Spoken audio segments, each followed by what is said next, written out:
नमस्कार दोस्तों, प्रभा चिंतन में आपका स्वागत है। आज सुनिए मुंशी प्रेमचंद जी की लिखी कहानी घर जमाई। हरिधन जेठ की दोपहरी में ऊँख में पानी देकर आया और बाहर बैठ रहा। घर में से धुआं उठता नजर आता था। छन छन की आवाज भी आ रही थी। उसके दोनों साले उसके बाद आए और घर में चले गए।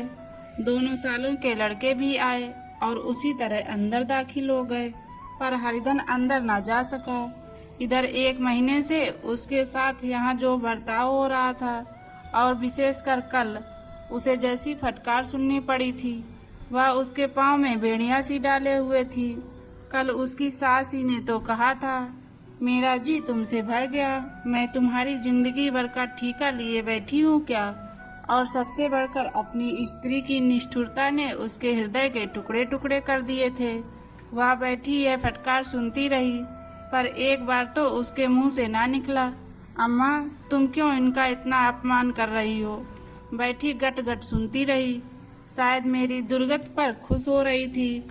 इस घर में वह कैसे जाए, क्या फिर वही गालियां खाने, वही फटकार सुनने के लिए। और आज इस घर में जीवन के 10 साल गुजर जाने पर यह हाल हो रहा है। मैं किसी से कम काम करता हूँ। दोनों साले मीठी नींद सो रहते हैं और मैं बैलों को सानी पानी देता हूँ, छांटी काटता हूँ। वहाँ सब लोग पल पल भर चिलम पीते हैं। मैं आंखें बंद किए अपने काम में लगा रहता हूँ। संध्या समय घर वाले गाने बजाने चले जाते हैं। मैं घड़ी रात तक गाय भैंस दूता रहता हूँ। उसका यह पुरस्कार मिल रहा है कि कोई खाने को भी नहीं पूछता, उल्टे गालियाँ मिलती हैं। उसकी स्त्री घर में से डोल लेकर निकली और बोली, जरा कुएं से पानी खींच लो, 1 बूंद पानी नहीं है। हरिधन ने डोल लिया और कुएं से पानी भर लाया। उसे जोर की भूख लगी हुई थी। समझा अब खाने को बुलाने आवेगी, मगर स्त्री डोल लेकर अंदर गई तो फिर वहीं की हो रही। हरिधन थका मांदा क्षुब्धा से व्याकुल पड़ा पड़ा सो गया। सहसा उसकी स्त्री गुमानी ने आकर उसे जगाया। हरिधन ने पड़े पड़े कहा, क्या है, क्या पड़ा भी न रहने देगी या और पानी चाहिए। गुमानी कट स्वर में बोली, घुर्राते क्या हो, खाने को बुलाने आई हूँ। हरिधन ने देखा उसके दोनों साले और बड़े साले के दोनों लड़के भोजन किए चले आ रहे थे। उसकी देह में आग लग गई। मेरी अब यह नौबत पहुँच गई कि इन लोगों के साथ बैठकर खा भी नहीं सकता। ये मालिक हैं, मैं इनकी जूठी थाली चाटने वाला हूँ। मैं इनका कुत्ता हूँ जिसे खाने के बाद 1 रोटी का टुकड़ा डाल दी जाती है। यही घर है जहाँ आज से 10 साल पहले उसका कितना आदर सत्कार होता था। साले गुलाम बने रहते थे, सास मुंह जोती रहती थी, स्त्री पूजा करती थी। तब उसके पास रुपए थे, जायदाद थी। अब वह दरिद्र है। उसकी सारी जायदाद को इन्हीं लोगों ने कूड़ा कर दिया। अब उसे रोटियों के भी लाले हैं। उसके जी में एक ज्वाला सी उठी कि इसी वक्त अंदर जाकर सास और सालों को भिगो भिगो कर लगाए, पर जब्त करके रह गया। पड़े पड़े बोला, मुझे भूख नहीं है, आज ना खाऊंगा। गुमानी ने कहा, ना खाओगे मेरी बला से। हाँ नहीं तो खाओगे, तुम्हारे ही पेट में जाएगा, कुछ मेरे पेट में थोड़े ही चला जाएगा। हरिधन का क्रोध आंसू बन गया। यह मेरी स्त्री है जिसके लिए मैंने अपना सर्वस्व मिट्टी में मिला दिया। मुझे उल्लू बनाकर यह सब निकाल देना चाहते हैं। वह आप कहाँ जाए, क्या करे। उसकी सास आकर बोली, चलकर खा क्यों नहीं लेते जी, रूठते किस पर हो। यहाँ तुम्हारे नखरे सहने का किसी में बूता नहीं है। जो देते वह मत देना, और क्या करोगे। तुमसे बेटी ब्याही है, कुछ तुम्हारी जिंदगी का ठीका नहीं लिखा है। हरिधन ने मर्माहत होकर कहा, हाँ अम्मा, मेरी भूल थी कि मैं यही समझता रहा था। अब मेरे पास क्या है कि तुम मेरी जिंदगी का ठीका लोगी। जब मेरे पास भी धन था तब सब कुछ आता था, अब दरिद्र हूँ, तुम क्यों बात पूछोगी। बूढ़ी सास भी मुंह फुलाकर भीतर चली गई। बच्चों के लिए बाप एक फालतू सी चीज, एक विलास की वस्तु है, जैसे घोड़े के लिए चना या बाबुओं के लिए मोहन भोग। माँ रोटी दाल है, मोहन भोग उम्र भर ना मिले तो किसका नुकसान है, मगर एक दिन रोटी दाल के दर्शन ना हो तो फिर देखिए क्या हाल होता है। पिता के दर्शन कभी कभी शाम सवेरे होते हैं। वह बच्चों को उछालता है, दुलराता है, कभी गोद में लेकर या उंगली पकड़कर सैर कराने ले जाता है, और बस यही उसके कर्तव्य की इति है। वह परदेश चला जाए, बच्चे की परवाह नहीं होती, लेकिन माँ तो बच्चे का सर्वस्व है। बालक 1 मिनट के लिए भी उसका वियोग नहीं सह सकता। पिता कोई हो, उसे परवाह नहीं, केवल एक उछलने कूदने वाला आदमी होना चाहिए। लेकिन माता तो अपनी ही होनी चाहिए, 16 आने अपनी, वही रूप, वही रंग, वही प्यार, वही सब कुछ। वह अगर नहीं है तो बालक के जीवन का स्रोत मानो सूख जाता है। फिर वासु का नंदी है, जिस पर फूल या जल चढ़ाना लाजमी नहीं, अख्तियारी है। हरिधन की माता का आज 10 साल हुए देहांत हो गया था। उस वक्त उसका विवाह हो चुका था। वह 16 साल का कुमार था, पर माँ के मरते ही उसे मालूम हुआ कि मैं कितना निस्सहाय हूँ, जैसे उस पर उसका कोई अधिकार ही ना रहा हो। बहनों के विवाह हो चुके थे, भाई कोई दूसरा ना था। बेचारा अकेले घर में जाते भी डरता था। माँ के लिए रोता था, पर माँ की परछाई से डरता था। जिस कोठरी में उसने देह त्याग किया था, उधर वह आंखें तक ना उठाता। घर में एक बुआ थी, वह हरिधन को बहुत दुलार करती। हरिधन को अब ज्यादा दूध मिलता, काम भी कम करना पड़ता। बुआ बार बार पूछती, बेटा कुछ खाओगे? बाप भी अब उसे ज्यादा प्यार करता। उसके लिए अलग एक गाय मंगवा दी। कभी कभी उसे पैसे दे देता कि चाहे जैसे खर्च करो, पर इन मरहमों से वह घाव ना पूरा होता था, जिसने उसकी आत्मा को आहत कर दिया था। यह दुलार और प्यार उसे बार बार माँ की याद दिलाता। माँ की घुड़कियों में जो मजा था, वह क्या इस दुलार में था? माँ से मांग कर, लड़कर, ठुनक कर, रूठ कर लेने में जो आनंद था, वह क्या इस भिक्षादान में था? पहले वह स्वस्थ था, मांग कर खाता, लड़कर खाता। अब वह बीमार था, अच्छे से अच्छे पदार्थ उसे दिए जाते थे, पर भूख न थी। साल भर तक वह इस दशा में रहा। फिर दुनिया बदल गई। एक नई स्त्री, जिसे लोग उसकी माता कहते थे, उसके घर में आई और देखते देखते एक काली घटा की तरह उसके संकुचित भूमंडल पर छा गई। सारी हरियाली, सारे प्रकाश पर अंधकार का पर्दा पड़ गया। हरिधन ने इस नकली माँ से बात तक ना की, कभी उसके पास तक नहीं गया। एक दिन घर से निकला और ससुराल चला गया। बाप ने बार बार बुलाया, पर उनके जीते जी वह फिर उस घर में ना गया। जिस दिन उसके पिता के देहांत की सूचना मिली, उसे एक प्रकार का ईर्ष्यामय हर्ष हुआ। उसकी आंखों से आंसू की एक बूंद भी ना आई। इस नए संसार में आकर हरिधन को एक बार फिर मातृ स्नेह का आनंद मिला। उसकी सास ने ऋषि वरदान की भांति उसके शून्य जीवन को विभूतियों से परिपूर्ण कर दिया। इस नए संसार में आकर हरिधन को एक बार फिर मातृ स्नेह का आनंद मिला। उसकी सास ने ऋषि वरदान की भांति उसके शून्य जीवन को विभूतियों से परिपूर्ण कर दिया। मरुभूमि में हरियाली उत्पन्न हो गई। सालियों की चुअल में, सास के स्नेह में, सालों के बाग विलास में और स्त्री के प्रेम में उसके जीवन की सारी आकांक्षाएं पूरी हो गई। सास कहती, बेटा तुम इस घर को अपना ही समझो, तुम ही मेरे आँखों के तारे हो। वह उससे अपनी लड़कों की बहुओं की शिकायतें करती। वह दिल में समझता था, सास जी मुझे अपने बेटों से भी ज्यादा चाहती हैं। बाप के मरते ही वह घर गया और अपने हिस्से की जायदाद को पूरा करके रुपयों की थैली लिए हुए आ गया। अब उसका दूना आदर सत्कार होने लगा।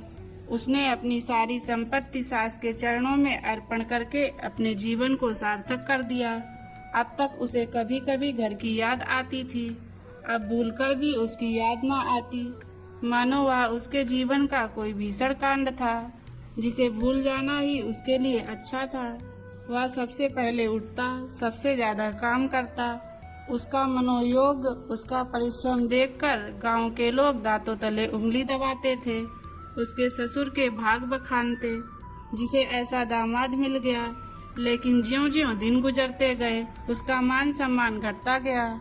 पहले देवता, फिर घर का आदमी, अंत में घर का दास हो गया। रोटियों में भी बाधा पड़ गई, अपमान होने लगा।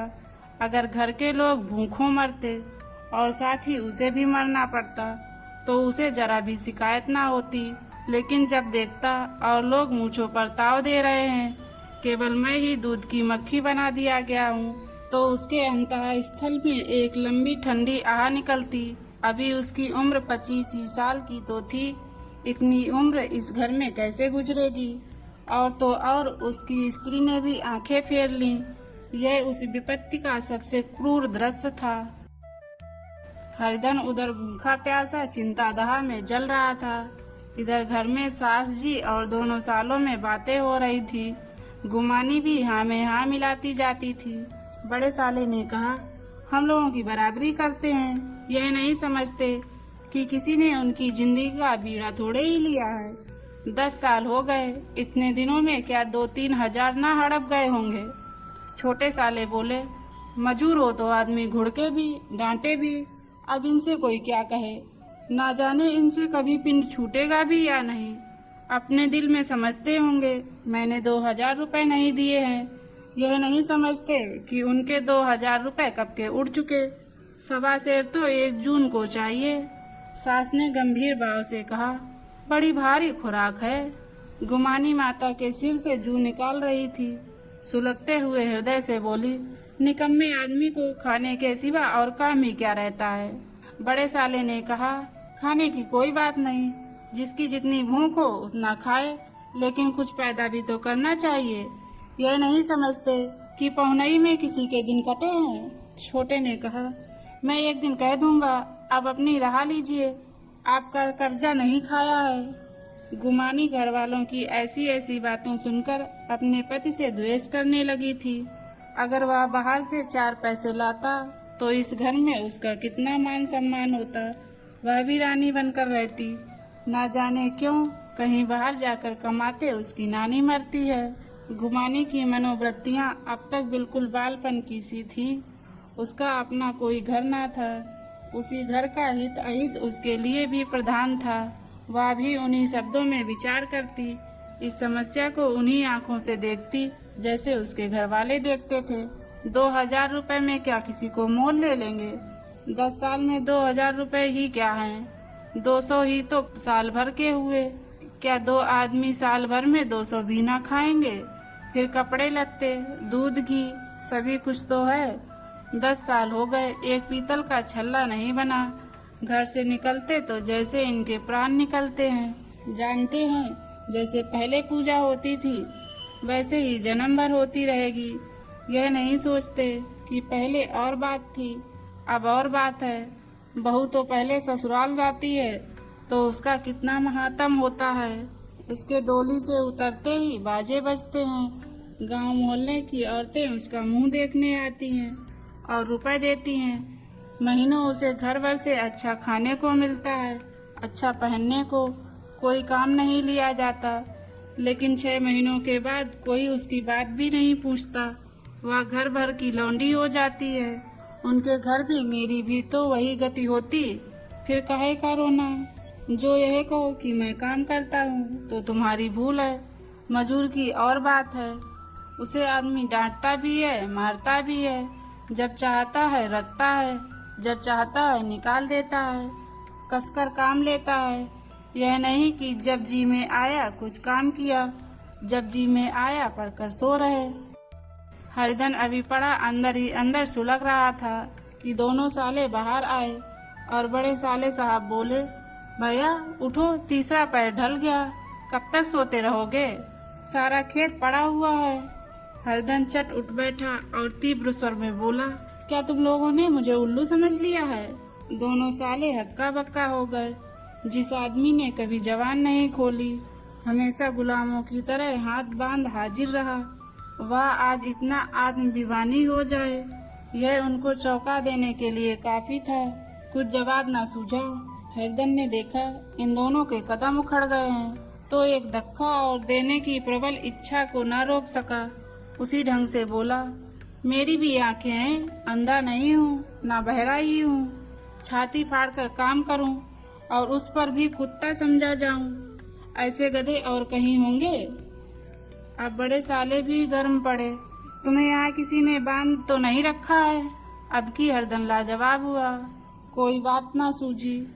बड़े ने फिर उसी ढंग से कहा, अगर तुम यह चाहो कि जन्म भर पौने बने रहो और तुम्हारा वैसा ही आदर सत्कार होता रहे तो यह हमारे बस की बात नहीं है। हरिधन ने आंखें निकाल कर कहा, क्या मैं तुम लोगों से कम काम करता हूँ? बड़े ने कहा, यह कौन कहता है? हरिधन, तो तुम्हारे घर की नीति है कि जो सबसे ज्यादा काम करे वही भूखा मारा जाए। बड़े ने कहा, तुम खुद खाने नहीं गए, क्या कोई तुम्हारे मुंह में कौर डालता? हरिधन ने ओंठ चबाकर कहा, मैं खुद खाने नहीं गया। कहते तुम्हें लाज नहीं आती? नहीं आई थी बहन तुम्हें बुलाने। छोटे साले ने कहा, अम्मा भी तो आई थी, तुमने कह दिया मुझे भूख नहीं तो क्या करती? सास भीतर से लपकी चली आ रही थी। यह बात सुनकर बोली, कितना कहकर हार गई, कोई उठे ना तो मैं क्या करूं? हरिधन ने विष, खून और आग से भरे हुए स्वर में कहा, मैं तुम्हारे लड़कों का जूठा खाने के लिए हूँ? मैं कुत्ता हूँ कि तुम लोग खाकर मेरे सामने रूखी रोटी का टुकड़ा फेंक दो? बुढ़िया ने ऐंठ कर कहा, तो क्या तुम लड़कों की बराबरी करोगे? हरिधन परास्त हो गया। बुढ़िया ने एक ही बाग प्रहार में उसका काम तमाम कर दिया। उसकी तनी हुई भवें ढीली पड़ गईं, आंखों की आग बुझ गई, फड़कते हुए नथुने शांत हो गए। किसी आहत मनुष्य की भांति वह जमीन पर गिर पड़ा। क्या तुम मेरे लड़कों की बराबरी करोगे? यह वाक्य एक लंबे भाले की तरह उसके हृदय में चुभता चला गया था। न हृदय का अंत था न उस भाले का। सारे घर ने खाया पर हरिधन ना उठा। सास ने मनाया, सालियों ने मनाया, ससुर ने मनाया, दोनों साले मनाकर थक गए। हरिधन ना उठा। वहीं द्वार पर एक टाट पर पड़ा था, उसे उठाकर सबसे अलग कुएं पर ले गया और जगत पर बिछाकर पड़ा रहा। रात बीत चुकी थी। अनंत प्रकाश में उज्जवल तारे बालकों की भांति क्रीड़ा कर रहे थे। कोई नाचता था, कोई उछलता था, कोई हंसता था, कोई आंखें भींचकर फिर खोल देता, कोई साहसी बालक सपाट भरकर एक पल में उस विस्तृत क्षेत्र को पार कर लेता था और ना जाने कहाँ छिप जाता था। हरिधन को अपना बचपन याद आया, जब वह भी इसी तरह क्रीड़ा करता था। उसकी बाल स्मृतियां उन्हीं चमकीले तारों की भांति प्रज्वलित हो गईं।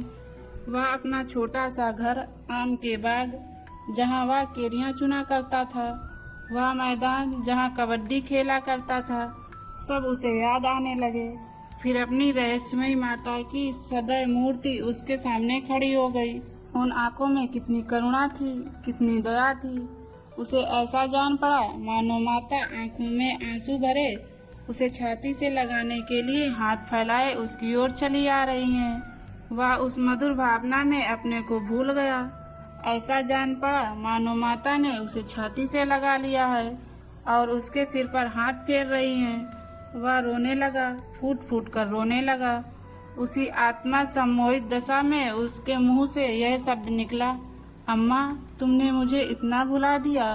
देखो तुम्हारे प्यारे लाल की क्या दशा हो रही है। कोई उसे पानी को भी नहीं पूछता। क्या जहाँ तुम हो वहाँ मेरे लिए जगह नहीं है? सहसा गुमानी ने आकर पुकारा, क्या सो गए हो तुम? नौज किसी को ऐसी राक्षसी नींद आए, चलकर खा क्यों नहीं लेते? कब तक कोई तुम्हारे लिए बैठा रहे? हरिधन उस कल्पना जगत से क्रूर प्रत्यक्ष में आ गया। वहीं कुएं की जगत थी, वहीं फटा हुआ टाट, और गुमानी सामने खड़ी कह रही थी, कब तक कोई तुम्हारे लिए बैठा रहे?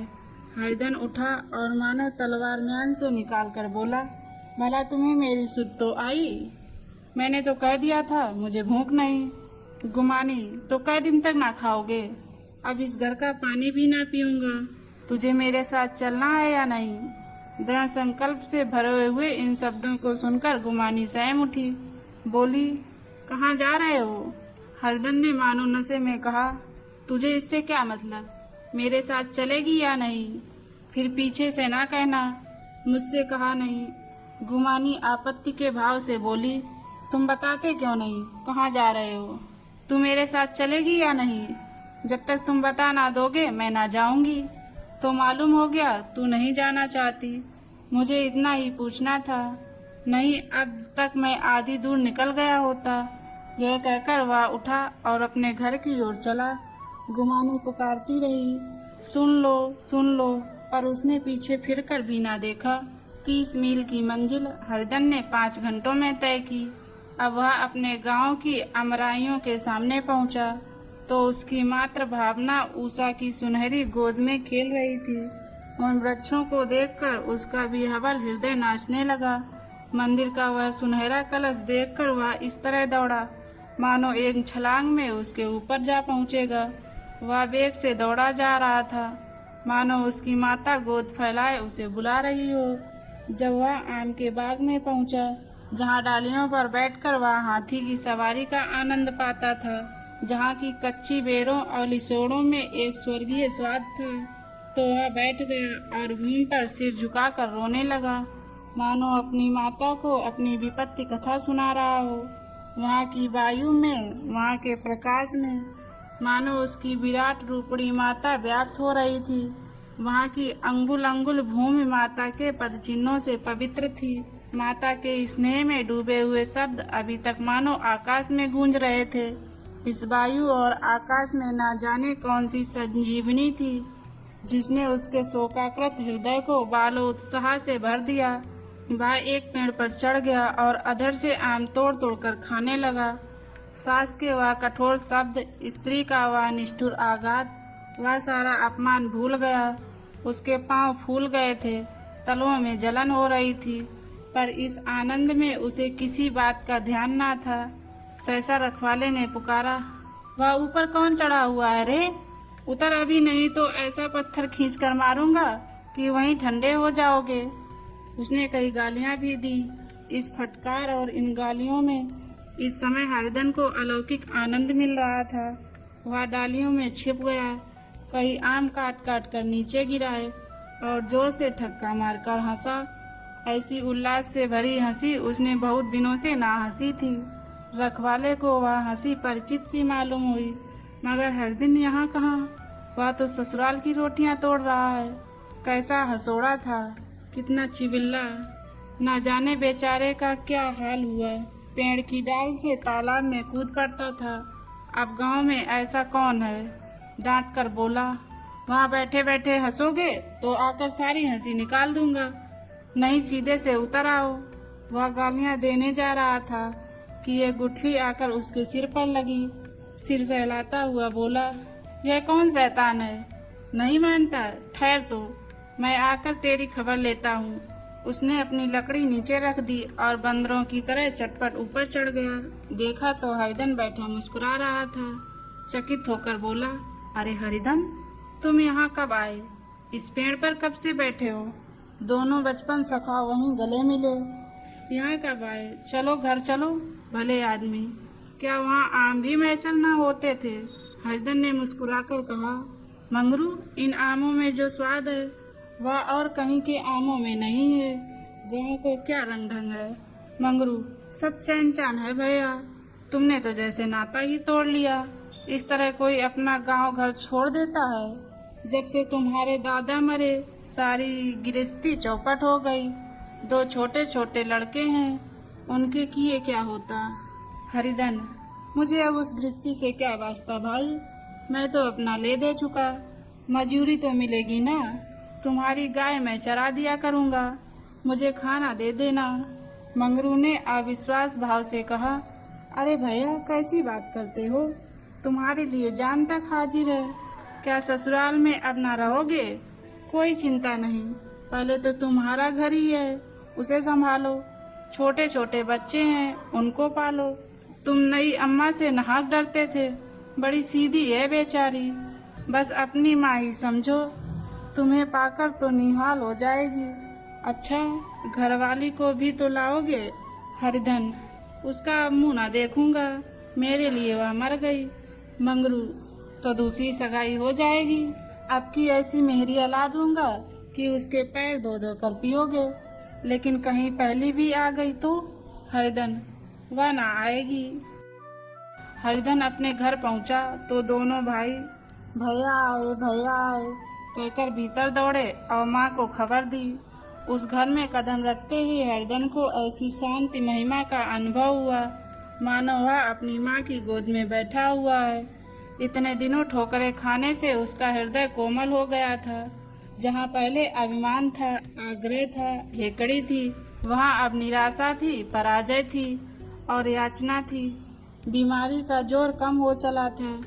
अब उस पर मामूली दवा भी असर कर सकती थी। किले की दीवारें छिद चुकी थी। अब उसमें घुस जाना असहनीय न था। वही घर जिससे वह एक दिन विरक्त हो गया था, अब गोद फैलाए उसे आश्रय देने को तैयार था। हरिधन का निर्लंबन मन यह आश्रय पाकर मानो तृप्त हो गया।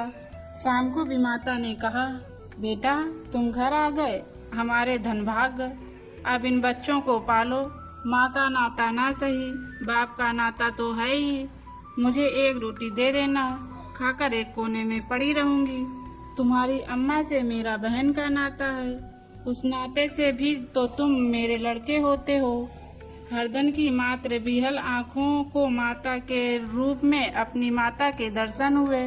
घर के एक एक कोने में मात्र स्मृतियों की छटा चांदनी की भांति छिटकी हुई थी।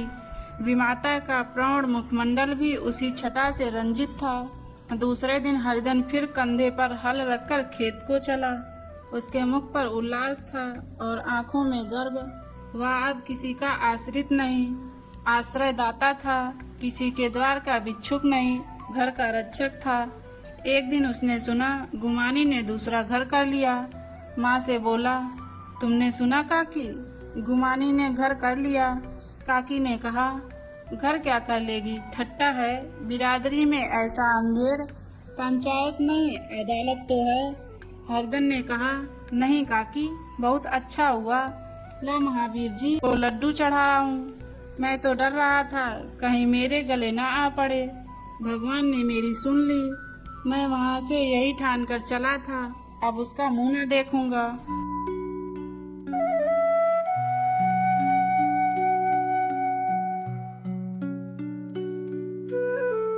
दोस्तों, ये कहानी आपको कैसी लगी हमें कमेंट के माध्यम से बताइए और चैनल को सब्सक्राइब करना मत भूलिएगा। मिलते हैं ऐसी ही एक नई कहानी में। तब तक के लिए जय हिंद।